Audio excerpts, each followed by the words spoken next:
Olá, amantes da boa literatura poética.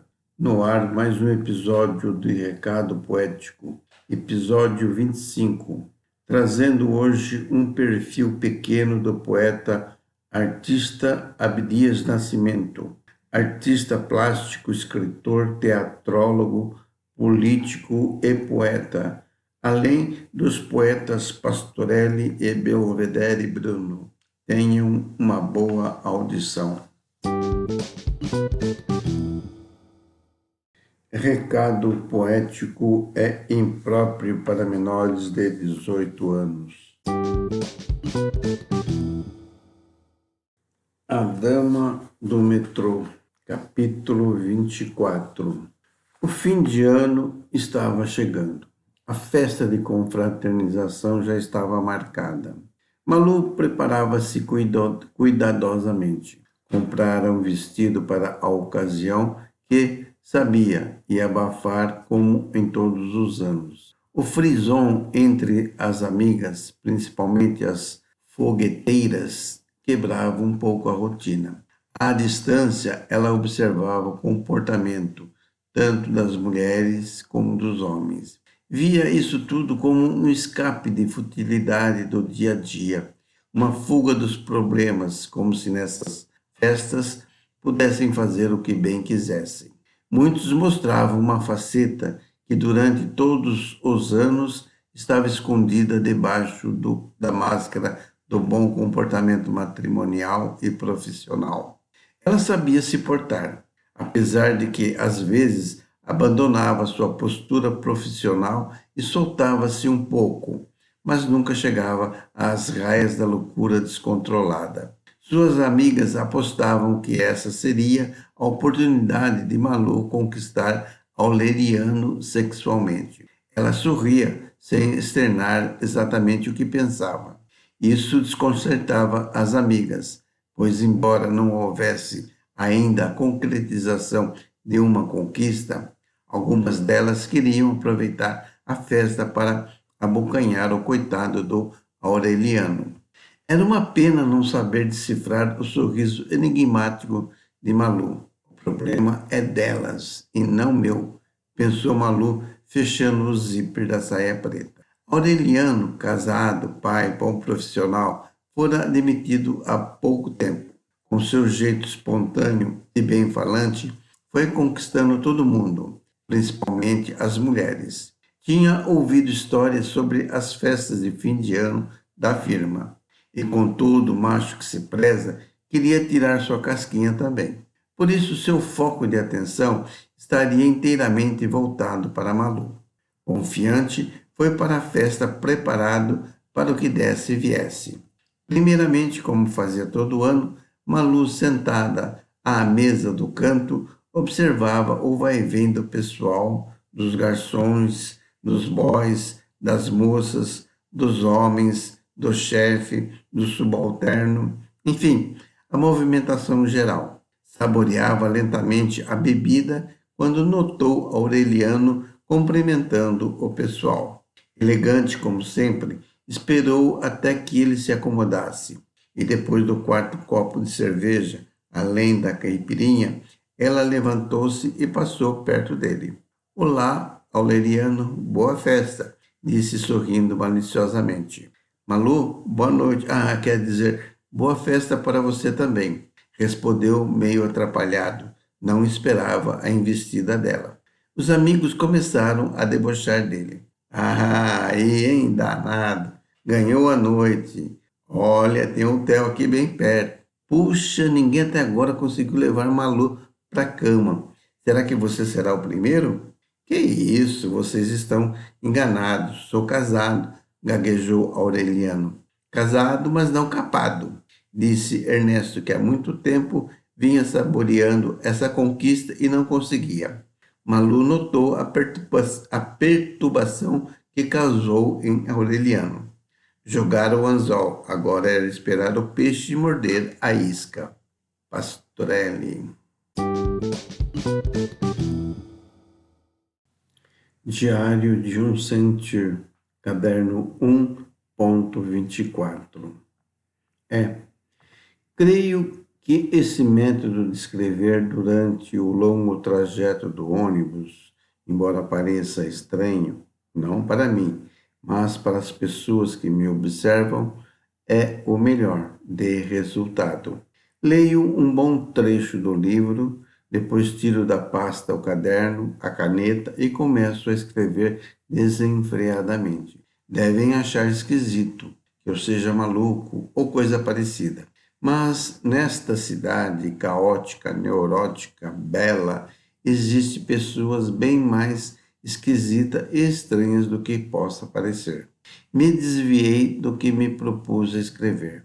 Dizia acreditar nesse método que aparentemente não está dando resultado. É claro, não vou conseguir voos exuberantes, literariamente falando, mas penso que consigo, bem ou mal, transmitir as sensações dos meus instantes já agora. Talvez até escrevo baboseiras, mas pelo menos esse método está me fazendo bem terapeuticamente e me impede de babar enquanto cochilo. Pastorello, 1991. Não sei como tudo começou. Quando percebi, já tinha acontecido. Notei que algo incorreto acontecia, apesar que não posso dizer incorreto, pois o que para mim é incorreto, para outros possa não ser.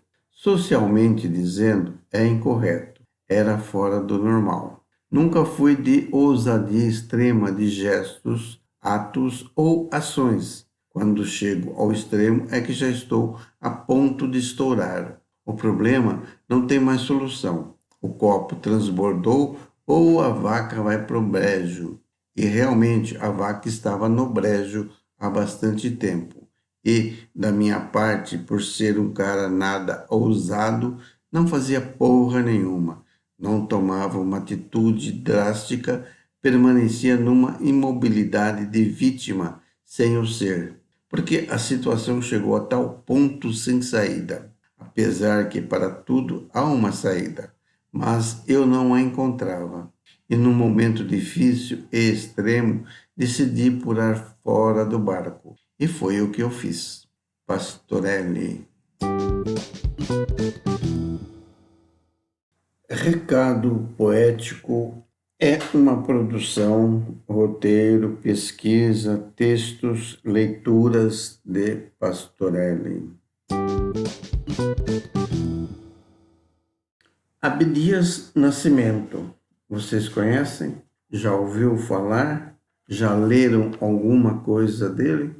Descobri Abdias Nascimento ao pesquisar pela internet poetas para apresentar aqui para vocês. E qual foi a minha surpresa ao saber que ele participou de vários filmes, sendo o mais conhecido, o qual eu assisti, O Homem do Sputnik, com o Grande Otelo, Oscarito, Zezé Macedo e outros. E caso vocês queiram conhecer mais a fundo esse grande artista, acessem Templo Cultural Delfos. Deixarei link na descrição. E vamos conhecer um pouco de Abdias Nascimento. Abdias Nascimento, artista plástico, escritor, teatrólogo, político e poeta, Franca, São Paulo, 14 de março de 1914, Rio de Janeiro, 23 de maio de 2011. Nasceu em uma família negra e pobre da cidade de Franca, interior do estado de São Paulo. A sua mãe se chamava Georgina, conhecida como Dona Josina, e o pai se chamava José. Ambos eram católicos e tinham 7 filhos. A avó materna de Abdias, Dona Ismênia, havia sido escrava e, apesar do neto ter nascido no contexto pós-abolição, o racismo e as relações sociais que marcaram o Brasil na época dela ainda vigoravam com bastante força. Da infância vivida em Franca, Abdias absorveu os saberes dos afrodescendentes mais velhos, que eram repassados através da oralidade em rodas de conversa.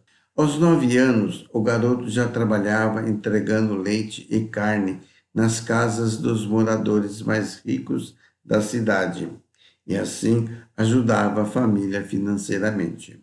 Com o pouco que conseguia guardar para si, comprou orgulhoso seu primeiro par de sapatos.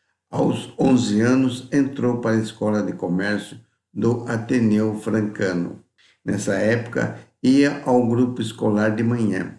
Trabalhava em um consultório médico à tarde e à noite fazia curso de contabilidade. Era apaixonado pelo circo e pelos festejos religiosos, que assistia acompanhado pela família. O garoto vivia naqueles momentos o que identificou mais tarde como o seu encantamento inicial pelo teatro. Em sua primeira experiência profissional na área de contabilidade, ao ser contratado para trabalhar na administração de uma fazenda em Franca, Abdias sofreria racismo por parte dos seus empregadores, mas optaria por enfrentar a situação e não se curvar, preferindo abandonar o emprego. Mais tarde, o garoto abdicaria outra vez de um emprego, desta vez por outro motivo, deixar definitivamente a cidade natal e ir para São Paulo. Na capital, o tratamento por parte das pessoas a aquele jovem negro não seria diferente. Na verdade, o racismo seria experimentado de forma ainda mais forte. Para deixar franca, a ideia de Abdias foi se alistar no exército. No entanto, uma vez que a idade mínima para o alistamento era 18 anos e Abdias tinha apenas 16, a solução foi falsificar a certidão de nascimento, o que terminou por dar certo. Assim, Abdias entrou para o segundo grupo de artilharia pesada de São Paulo. Na capital, além de seguir a carreira de militar, o jovem Abdias não deixaria de lado os estudos e entrou para a Faculdade de Economia da Escola de Comércio Álvares Penteado. Nessa época do Exército, Abdias ficou bastante amigo de Sebastião Rodrigues Alves, negro como ele. Certa feita, quando resolveram se divertir no cabaré Danúbio Azul, foram proibidos de dançar naquele estabelecimento por serem negros. Sebastião não teve dúvidas, sacou de uma arma e ordenou que a banda tocasse para que o seu amigo Abdias dançasse. Enfrentavam assim os dois, a socos e pontapés, o racismo de cada dia. Um pouco depois, Abdias se integraria ao movimento da Frente Negra Brasileira, que realizava protestos em locais públicos e trabalhava na perspectiva de integrar o negro brasileiro na sociedade de classes. Combatiam em locais como hotéis, restaurantes e bares que impediam a entrada de negros. Nessa época, Abdias fez inclusive parte da comitiva que foi ao Rio de Janeiro protestar junto ao presidente Getúlio Vargas. Em 1936, Abdias desligou-se definitivamente do serviço militar, instituição com a qual estava em crise desde que começara a militar com o movimento negro. Ao sair do exército, passou a ser ferozmente perseguido pela polícia de São Paulo em razão de sua atuação na FNB. Resolve então partir para o Rio de Janeiro naquele mesmo ano de 1936. Sua primeira residência na então capital federal foi o Morro da Mangueira, bem perto da famosa escola de samba. As primeiras experiências de emprego não eram nada animadores para Abdias, até ele vir a ser o revisor do jornal O Radical. No Rio, Nascimento adere definitivamente à Ação Integralista Brasileira, AIB, de Plínio Salgado. A participação no movimento foi considerada pelo próprio Abdias fundamental para lhe possibilitar conhecimentos sobre a cultura brasileira, arte, literatura e economia. No entanto, insatisfeito com uma corrente do grupo que era racista, ele opta por deixar o movimento em 1937. Mais tarde, em 1945, viria a criticar o movimento em discurso na Convenção Política do Negro Brasileiro. Mudou-se da Mangueira para Duque de Caxias, no final de 1937. Lá, passou a frequentar o famoso candomblé de Joãozinho da Gomeia. As diversas manifestações culturais da população negra carioca chamaram e atraíram a atenção do jovem Abdias. Nesse circuito, ele viria a conhecer outros negros de destaque na cena cultural carioca, como o poeta pernambucano Solano Trindade, de quem se tornaria grande amigo. Outra amizade deste círculo era a do maestro Abigail Moura, que em 1942 fundou e regeu a Orquestra Afro-Brasileira. Essas experiências fundamentais para a formação do intelectual Abdias eram somadas à formação acadêmica na Faculdade de Economia da então Universidade do Brasil. Com a instauração da ditadura do Estado Novo, as perseguições políticas se intensificaram e Abdias, após realizar protesto panfletário contra a presença da Marinha Norte-Americana na Baía da Guanabara, é preso. Após a liberdade, volta a morar em São Paulo e participa em Campinas do primeiro Congresso Afro-Campineiro. Consegue emprego como contador no Banco Mercantil de São Paulo. No entanto, um tempo depois, pede demissão e volta para o Rio de Janeiro, mas não por muito tempo. Envolvido com um grupo de poetas brasileiros e argentinos, Abdias viaja ao lado dos amigos pelo Brasil e América Latina, passando por Amazônia, Iquitos e Lima, Peru, Letícia, Colômbia, La Paz, Bolívia e Buenos Aires, Argentina. E justamente em Lima ocorreu aquela que pode ser considerada a grande virada na vida de Abdias. No Teatro Municipal daquela cidade, ele viu pela primeira vez a peça O Imperador Jonas, que anos depois ele encenaria no Rio de Janeiro. Os atores da peça eram todos brancos, sendo que aqueles que representavam personagens negros tinham que atuar pintados de preto. Vendo aquela encenação, Abdias começou a refletir sobre a não existência de atores negros no teatro brasileiro. Pouco depois de retornar para o Brasil, Abdias seria preso novamente, desta vez na famigerada penitenciária do Carandiru, em razão de uma briga na porta de um bar em São Paulo, quando ele e seu amigo Sebastião bateram em um delegado. No Carandiru, Abdias se dedicou intensamente à leitura e criou o Teatro do Sentenciado, um grupo em que os atores eram os próprios presos e ele o diretor dos espetáculos. Após a liberdade de Abdias, no entanto, o grupo teve fim. Ao deixar a prisão, seguiu para o Rio de Janeiro, onde, em 13 de outubro de 1944, como resultado das reflexões surgidas no Peru, fundaria o Teatro Experimental do Negro ao lado de Aguinaldo Oliveira de Camargo, Wilson Tibério, Sebastião Rodrigues Alves, Arinda Serafim e Helena Teixeira, entre outros. Ao grupo, um pouco mais tarde, se uniria também a atriz Ruth de Souza. A primeira peça encenada pelo Teatro Experimental do Negro, formado exclusivamente por atores negros, foi O Imperador Jonas, como não poderia deixar de ser.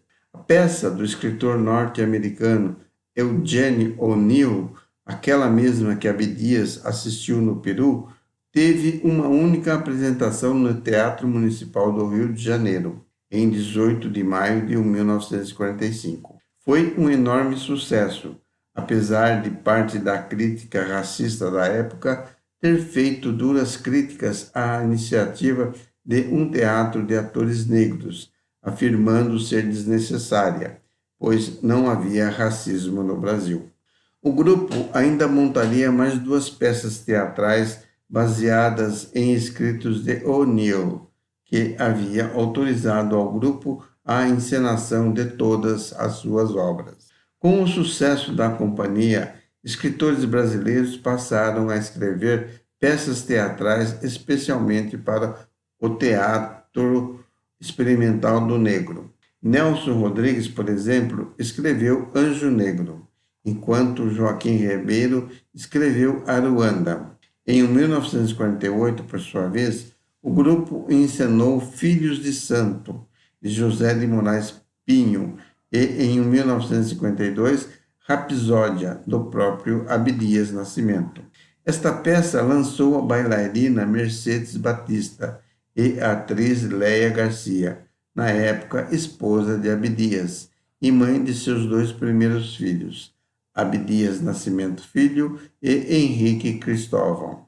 Paralelamente ao trabalho de dirigir e atuar no TEM, Nascimento também seguia a carreira de ator de cinema.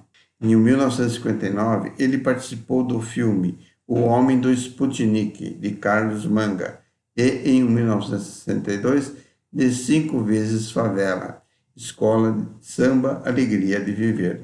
Em 1945, Abdias fundou o braço político do TEM, o Comitê Democrático Afro-Brasileiro, com sede na UNE. No mesmo ano foi organizado a Convenção Nacional do Negro, no Rio de Janeiro e em São Paulo. O ano de 1948, por sua vez, marca a fundação do jornal Quilombo, que circulou por 2 anos e serviu de forte intelector entre a luta dos negros brasileiros e as lutas empreendidas no exterior.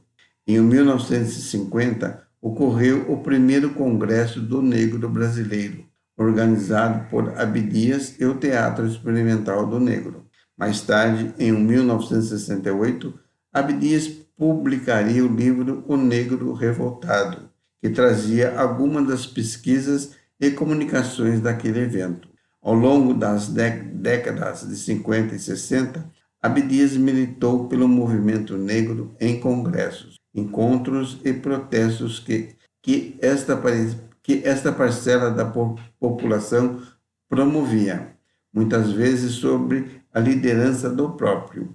Com o golpe militar de 1964, no entanto, a militância negra enfrentou forte repressão por parte dos governos. A posterior promulgação do famigerado AI-5, em 1968, proibiu oficialmente a militância negra antirracista, que levou Abdias a buscar exílio nos Estados Unidos, onde viveria por quase 13 anos, militando pelo movimento pan-africanista. O motivo inicial da viagem foi a possibilidade de conhecer organizações sociais e lideranças afro-americanas, o que ocorreu a convite de Fairfield Fundação. No final dos anos 60, os Estados Unidos passavam por momentos conturbados, marcados por fortes manifestações do movimento negro na luta contra o racismo e pela igualdade dos direitos civis. Inserido nesse contexto, Abdias esteve, por exemplo, em Bob Shailow, o presidente dos Panteras Negras.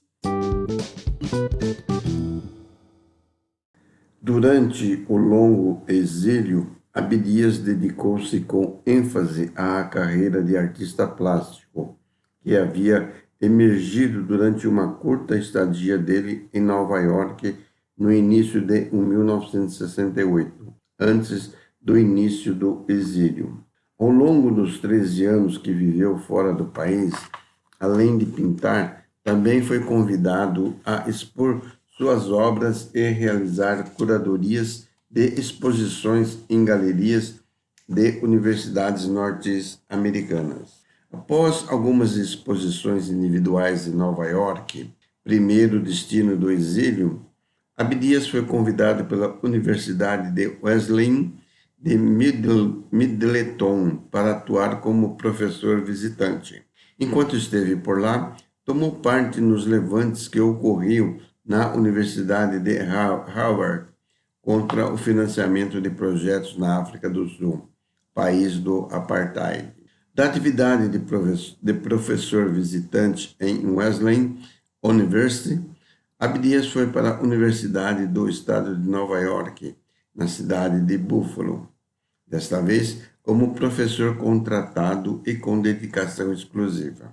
Foi nesse período, no início da década de 70, que Abdias conheceria a estudante loira e branca Elisa Larkin, que viria a ser sua esposa e mãe de seu terceiro filho, Osiris, e sua única filha mulher, Iemanjá do Nascimento. Elisa falava português, pois havia estado no Brasil como aluna de intercâmbio. Abdias se recusava a aprender a falar inglês, pois afirmava não querer ser colonizado duas vezes. O período no qual o teatrólogo brasileiro ficou em exílio foi muito fértil intelectualmente para o pan-africanismo, movimento intelectual que propunha a união e unidade política entre as nações africanas e as culturas decorrentes da diáspora deste continente. Grandes pensadores debatiam as perspectivas na questão racial em escala atlântica, espelhados pelas Américas, África e Europa, alguns deles empenhados na ideia de uma África ocidental socialista, influenciados que estavam pelas teorias marxistas. Abdias ficaria fortemente entusiasmado com uma das vertentes do pan-africanismo, aquela de ideologia mais nacionalista, representada nas figuras de Steve Biko, África do Sul, Patrice Lumumba, República Democrática do Congo, Aimé Césaire, Martinica, e Malcolm X, Estados Unidos. Com esse espírito, participou da Conferência Pan-Africana Preparatória realizada em Kingston, Jamaica, em 1973, que abriu os trabalhos para o 6º Congresso Pan-Africano, realizado no ano seguinte na Tanzânia, em Dar es Salaam.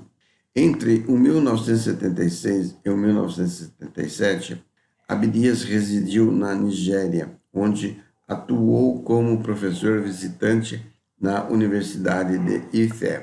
O exílio de Abdias terminou em 1981. Nesse mesmo ano, com a ajuda de Dom Paulo Evaristo Arnes, criou em São Paulo o Instituto de Pesquisas e Estudos Afro-Brasileiros.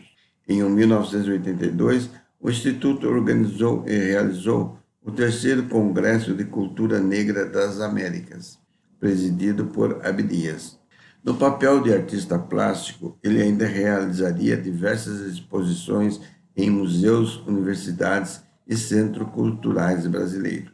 Após o fim do regime militar, a luta no plano da política se abria como um novo campo de atuação para a batalha dos afrodescendentes no Brasil. Desde 1979, ainda no exílio, Abdias se aproximara de Leonel Brizola, líder do PTB, Partido Trabalhista Brasileiro. Devido à atuação de Nascimento junto ao partido desde que voltara ao Rio de Janeiro, foi criado dentro do PDT, em 1981, a Secretaria do Movimento Negro. Em 1982, participando de suas primeiras eleições, Abdias foi eleito para o posto de deputado federal pelo Rio de Janeiro, sob a bandeira da luta contra o racismo. Era a primeira vez na história do Brasil que um afrodescendente assumia esse cargo com as bandeiras da luta do movimento negro. Como seria de se esperar, Abdias não foi bem recebido pelos demais políticos, que julgavam absurdo as suas bandeiras. No entanto, aos poucos e com muita insistência, ele soube fazer valer seus discursos e suas propostas, como o questionamento à comemoração da data do 13 de maio e a demanda pela oficialização do dia 20 de novembro como Dia da Consciência Negra. Em 1991, Abdias chegou ao Senado. Depois foi nomeado secretário de Defesa e promoção da igualdade racial do governo do estado do Rio de Janeiro, quando Leonel Brizola era o governador. Após a morte de Darcy Ribeiro, em 1996, assumiu outra vez a cadeira do Senado, permanecendo até 1998. A partir dos anos 2000, Abdias receberia uma porção de homenagens e premiações em referência à sua trajetória de vida, a começar pelas comemorações pelos seus 90 anos em 2003. No ano seguinte, ele receberia o prêmio Toussaint Louverture pelos extraordinários serviços prestados à luta contra a discriminação racial na sede da Unesco em Paris. Abdias Nascimento faleceu em 24 de maio de 2011, aos 97 anos, vítima de uma pneumonia que se complicou e agravou problemas cardíacos. A herança de sua trajetória e ensinamentos se encontra presente na luta de cada um dos afrodescendentes contra o racismo e a discriminação. Suas cinzas foram depositadas na Serra da Barriga, Alagoas, local histórico da luta pela liberdade dos africanos e onde, em vida, ele manifestou o desejo de ser enterrado. Fonte: Museu Afro-Brasil, acessado em 7/6/2015. Não posso e não me interessa transcender a mim mesmo, como habitualmente os cientistas sociais declaram supostamente fazer em relação às suas investigações. Quanto a mim, considero-me parte da matéria investigada. Somente da minha própria experiência e situação no grupo étnico-cultural a que pertenço, interagindo no contexto global da sociedade brasileira, é que posso surpreender a realidade que condiciona o meu ser e o define. Abdias do Nascimento em O Brasil na Mira do Pan-Africanismo. Autobiografia de Abdias Nascimento. Leito que ressoa no meu sangue, sangue do meu bisavô, pinga de tua foice, foice da tua violação, ainda corta o grito de minha avó. Leito de sangue negro, emudecido no espanto, clamor de tragédia não esquecida, crime não punido nem perdoado, queimam minhas entranhas. Peito pesado ao peso da madrugada de chumbo, orvalho de fel amargo, orvalhando os passos de minha mãe na oferta compulsória do seu peito. Peito perdido nos desvãos de um mundo estrangeiro, libra, escudo, dólar, 1000 réis, franca adormecida serenatas de meu pai, sob cujo céu minha esperança teceu, minha adolescência feneceu e minha revolta cresceu. Conceito amadurecido e assumido, emancipado coração ao vento, não é o mesmo crescer lento que ascende das raízes ao fruto violento. Preconceito esmagado no feito, destruído no conceito, eito ardente e desfeito, ao leito do amor perfeito, sem pleito, eleito ao peito da teimosa esperança em que me deito. Evocação da Rosa, de Abdias Nascimento, para Iemanjá no seu 10º aniversário. Era uma vez uma rosa, que não era vegetal, nem rosa mineral. Carecia até da cor de rosa. Era uma gata formosa, negra, amarela e brancosa, irrequietamente caprichosa, vestida de suave pelo multicor. Bichana terrivelmente amorosa, dos laços dos seus encantos, nenhum gato jamais se livrou. Pelos telhados miava dengosa, suspirava a noite inteira, seduzindo na moradeira toda a gataria ao luar da lua alcoviteira. Certo dia a Rosa pariu, uma ninhada de gatinhos de várias cores engraçadinhos. Os mais lindos eram os pretinhos, mamavam de patinhas entrelaçadas, ronronando de olhos cerrados, boquinhas rosadas coladas às rosadas tetas de rosa. Num desses momentos, um gatão assassino, pelo sujo, desbotado, miando feio, saltou felino, matando gatinhos por todo lado. A mãe valente e briosa, socorrida e porrete na mão, ajudei a defesa de Rosa, esbordoando estridente, perseguindo o ladrão. Ele fugiu espavorito, um gatinho levando nos dentes, outros sangravam na agonia. Rosa fuzilava os olhos dementes, miando plangente a dor que lhe doía. Noites a fio seu gemer se ouvia. Ó doce e carinhosa Rosa, era de cortar o coração, ver-te enlouquecida, recusar enfurecida aquela felina traição, ir definhando entristecida até a completa inanição. Rosa cheirosa e macia, que ao morrer no meu jardim plantei, sob a terra desapareceu, aos cuidados da minha pobre primavera, deu uma gata demente e morta. A rosa gata enternecida, em rosa flor floresceu. Foram ambas a única rosa que a infância me deu. O Agadá da Transformação, de Abdias Nascimento. Em meu peito vazio de despeito, Oxum fincou seu ixé. Sou peixe mergulhado no canto do pássaro Odidé, pousado na folha da vida, trinando a ternura que aconchega a criança. Ó peixe dourado que vais nadando, os dias e as noites da minha sorte, emblema de Oxum me levando, águas de Oxalá me lavando, no banho lustral da minha morte.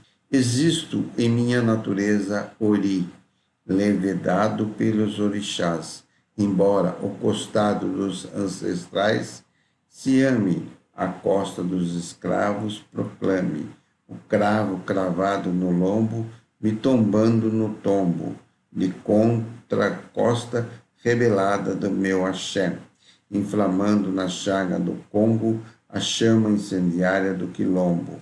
A senha dos atabaques devolve no ricochete do tantã as mentiras brancas ventiladas aos ventos das humilhações tragadas, basta ouvir o som grave do rum, o repicar do rumpi, o picar agudo do lê, e as irmãs negras portadoras do sofrimento, os homens moldados nos crepes ancestrais, em uníssimo clamor de convulsivo furor, desde a degradação e o opróbio, desfraldam a bandeira, úmida do sangue negro derramado, no combate vermelho sempre continuado pela integridade verde da herança nativa poluída. Somos a semente noturna do ritmo, a consciência amarga da dor, florescida aos toques anunciadores da perenidade das coisas vivas, a abatida dos tambores, aquele marcados por tanatos, emerge do seu vale sombrio de inércia nas veias insuflado, em lugar de letargia cancerosa, a pulsação vital cadenciada, a harmonia do tambor, a alegria do sangue, ao rancor justiceiro da metralha. Ouçamos o pipocar do couro retesado, ó agadada transformação, rompendo a couraça do insensível mundo, branco na sola dos pés sangrentos, temos dançado o madrigal da escravidão, o minueto do tráfico, o fado do racismo, agora na pele flamejante dos tambores, dancem eles o nosso baticum de guerra, até despontar aquela aurora, de dançar o afoxé da nossa batalha final vitoriosa.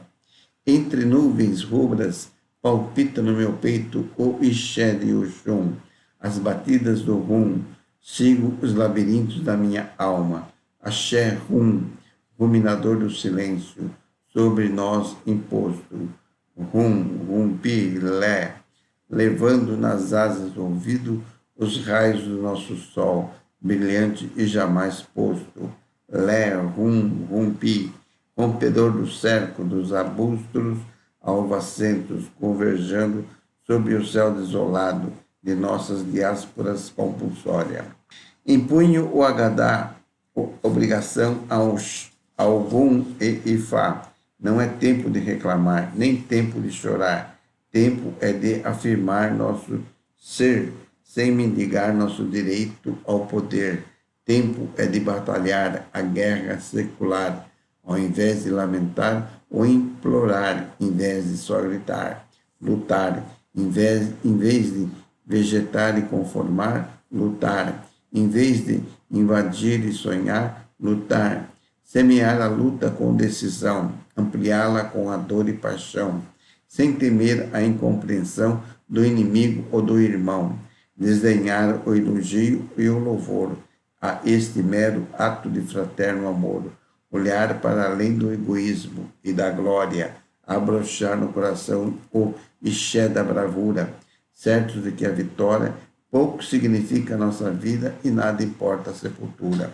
Tempo de viver, ensina a Jacá, é tempo de morrer, uns já estão mortos, vivendo, nós estaremos vivos morrendo.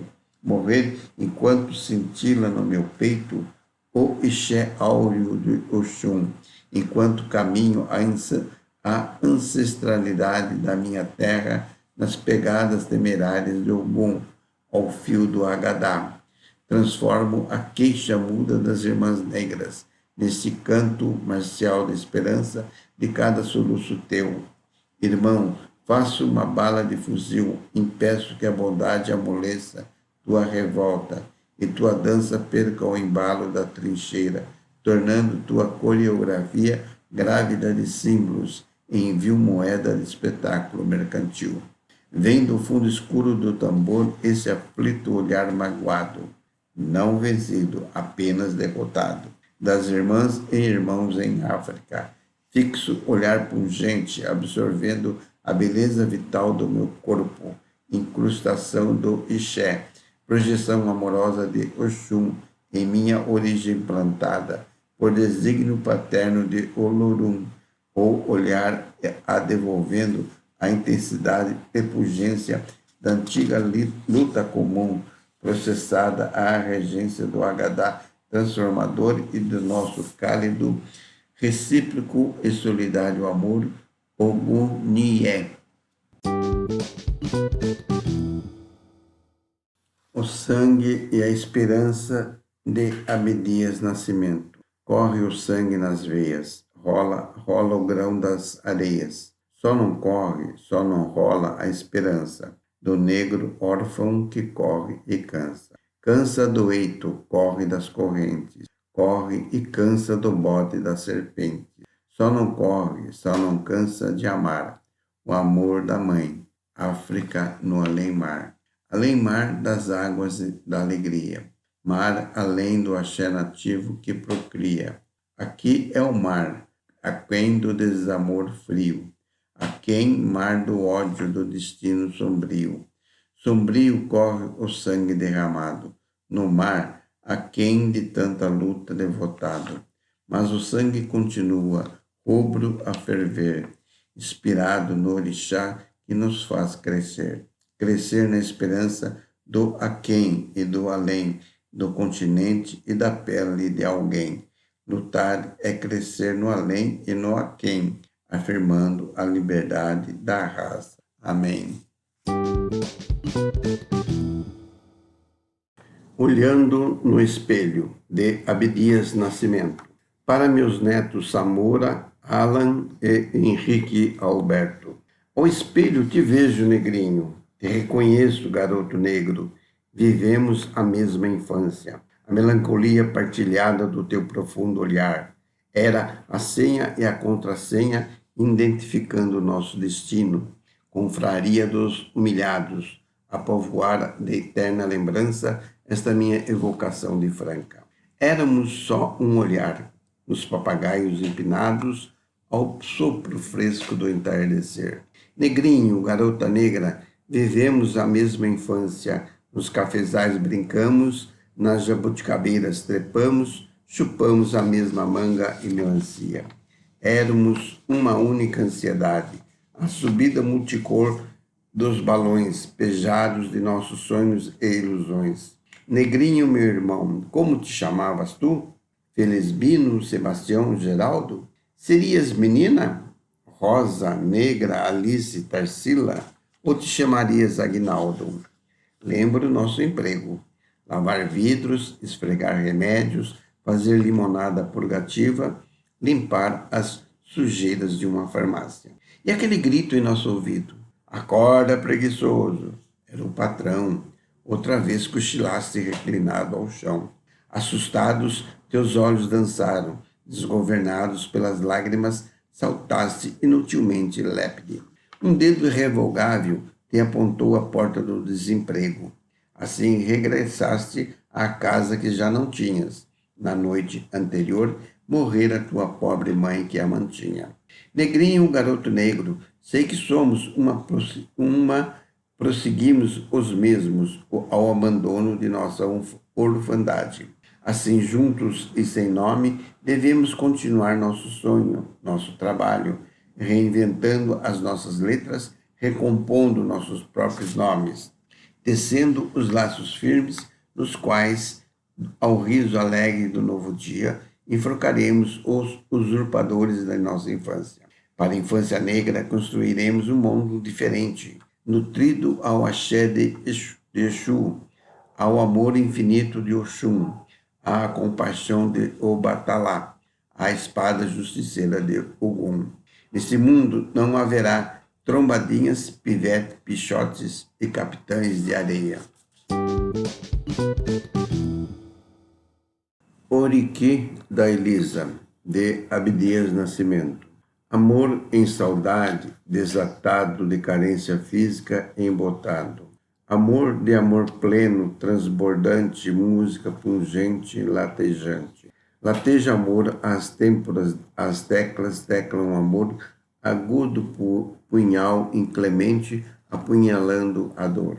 Dor do desamor que não é meu, nem teu, meu é o bem-querer que não morreu, associado, partilhado, na partilha do que é meu e teu. Teu e meu na brancura de Obatalá, no negrume de Laroie, nos peixes dourados da mamãe Unchu, Oraiie, Exu, Saravá.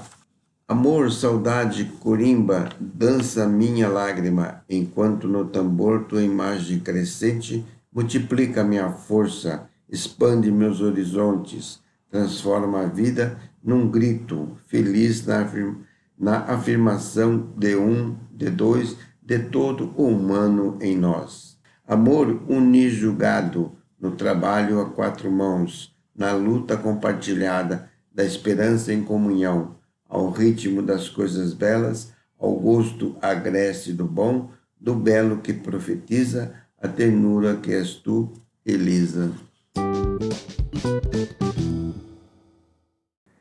Um dia, quem sabe, de Belvedere Bruno, a Jorge Amado, in memoriam, num bloco de couro antigo em que coloco os títulos dos livros que leio, registrei hoje o número 923, 64 contos de Rubem Fonseca.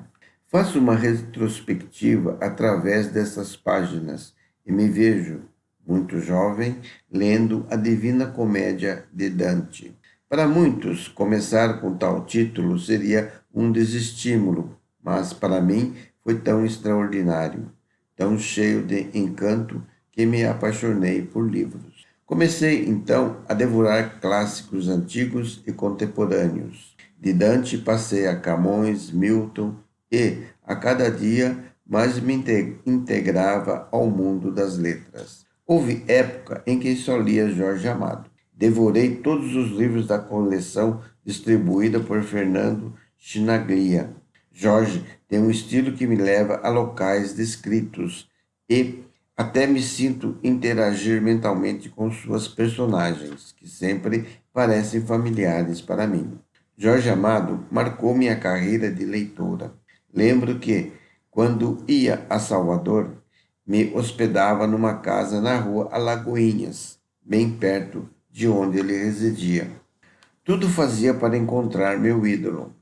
Nunca tive sorte, mas as pessoas diziam: um dia, quem sabe. Da última vez que fui, ele não estava mais lá. De certo, já havia até se encontrado com todas as suas personagens. Senti saudade do tempo em que não conseguia encontrá-lo, pois sempre havia esperança implícita na frase: um dia, quem sabe. E fui conhecendo um mundo maravilhoso. Clarice Lispector, Dalton Trevisan, Cecília, Drummond, Adélia, Pessoa, Lorca, Flor Bela, Neruda, Hemingway, Jean Paul, Simone. Hoje tenho opinião firme em relação às minhas preferências literárias. Tiago de Mello é meu poeta preferido. O escritor Bernardo Carvalho foi uma surpresa, um impacto na minha carreira de leitora, assim como Mia Couto. Por vezes me peguei prendendo a respiração enquanto lia 9 Noites, de Bernardo, e Histórias Abesonhadas, de Mia. Permaneci em estado de encantamento por um longo período. Um dia, quem sabe, eu venha a ser uma escritora, na verdadeira acepção da palavra. Que eu continue dizendo: um dia, quem sabe, estando aí viva a chama da esperança. Que seja uma espécie de mantra, diferente daquele dia em que passei de frente à casa de Jorge Amado e, com tristeza infinita, devido à sua ausência, não pude mais ouvir a frase que sempre me acompanhava nas passagens pela rua Alagoinhas. Com essa descoberta desse personagem estupenda que é ou que foi, para mim sempre será pois todo poeta, escritor, artista plástico, músico, compositor que deixou sua marca na nossa vida, ele sempre será, e assim é Abdias Nascimento, o qual dei umas pinceladas sobre sua vida. Dessa maneira, termino mais um episódio de Recado Poético. Até a próxima e obrigado pela atenção. Lembrando que Recado Poético está sendo postado no YouTube. Vejam lá, compartilhem, ouçam, deem um like e é isso. Obrigado.